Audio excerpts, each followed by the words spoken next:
Albert Einstein once said, everybody's a genius, but if you judge a fish by its ability to climb a tree, it will live its whole life believing that it is stupid. Ladies and gentlemen of the jury, today on trial we have modern day schooling. Glad you could come. Not only does he make fish climb trees, but also makes them climb down and do a 10-mile run. Tell me, school, are you proud of the things you've done? Turning millions of people into robots, do you find that fun? Do you realize how many kids relate to that fish swimming upstream in class, never finding their gifts, thinking they are stupid, believing they are useless? Well, the time has come, no more excuses. I call school to the stand and accuse him of killing creativity, individuality, and being intellectually abusive. He's an ancient institution that has outlived his usage. So, Your Honor, this concludes my opening statement, and if I may present the evidence of my case, I will prove it. Proceed. Exhibit A. Here's a modern day phone. Recognize it? Here's a phone from 150 years ago. Big difference, right? Stay with me. Here's a car from today, and here's a car from 150 years ago. Big difference, right? Well, get this. Here's a classroom of today, and here's a class we used 150 years ago. Now, ain't that a shame? In literally more than a century, nothing has changed. Yet you claim to prepare students for the future? But with evidence like that, I must ask, do you prepare students for the future or the past? I did a background check on you and let the record show that you were made to train people to work in factories, which explains why you put students in straight rows, nice and neat, tell them sit still, raise your hand if you want to speak, give them a short break to eat, and for 8 hours a day, tell them what to think. Oh, and make them compete to get an A letter which determines product quality, hence grade A of meat. I get it. Back then, times were different. We all have a past. I myself am no Gandhi.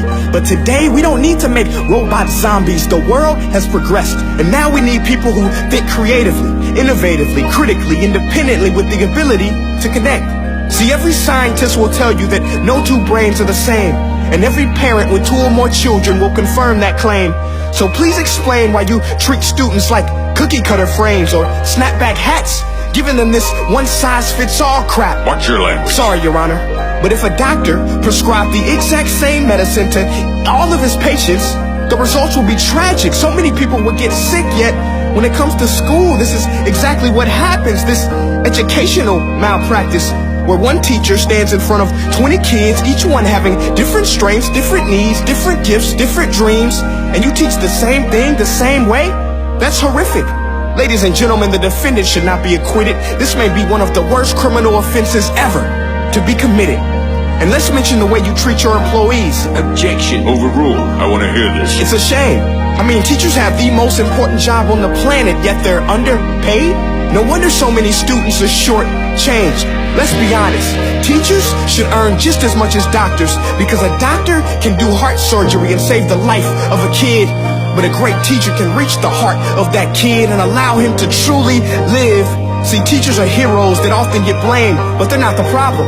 They work in a system without many options or rights. Curriculums are created by policymakers, most of which have never taught a day in their life. Just obsessed with standardized tests. They think bubbling in a multiple choice question will determine success. That's outlandish. In fact, these tests are too cruel to be used and should be abandoned, but don't take my word for it.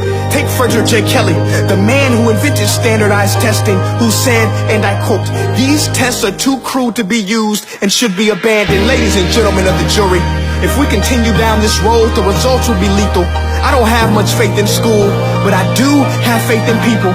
And if we can customize healthcare, cars, and Facebook pages, then it is our duty to do the same for education, to upgrade it, change it, do away with school spirit, because that's useless. Unless we're working to bring the spirit out of each and every student, that should be our task. No more Common Core. Instead, let's reach the core of every heart in every class. Sure, math is important, but no more than art or dance. Let's give every gift an equal chance. I know this sounds like a dream, but countries like Finland are doing impressive things. They have shorter school days. Teachers make a decent wage. Homework is non-existent, and they focus on collaboration instead of competition. But here's the kicker, boys and girls. Their educational system outperforms every other country in the world. Other places like Singapore are succeeding rapidly. Schools like Montessori, programs like Khan Academy, there is no single solution. But let's get moving, because while students may be 20% of our population, they are 100% of our future. So let's attend to their dreams, and there's no telling what we can achieve. This is a world in which I believe, a world where fish are no longer forced to climb trees. I rest my case.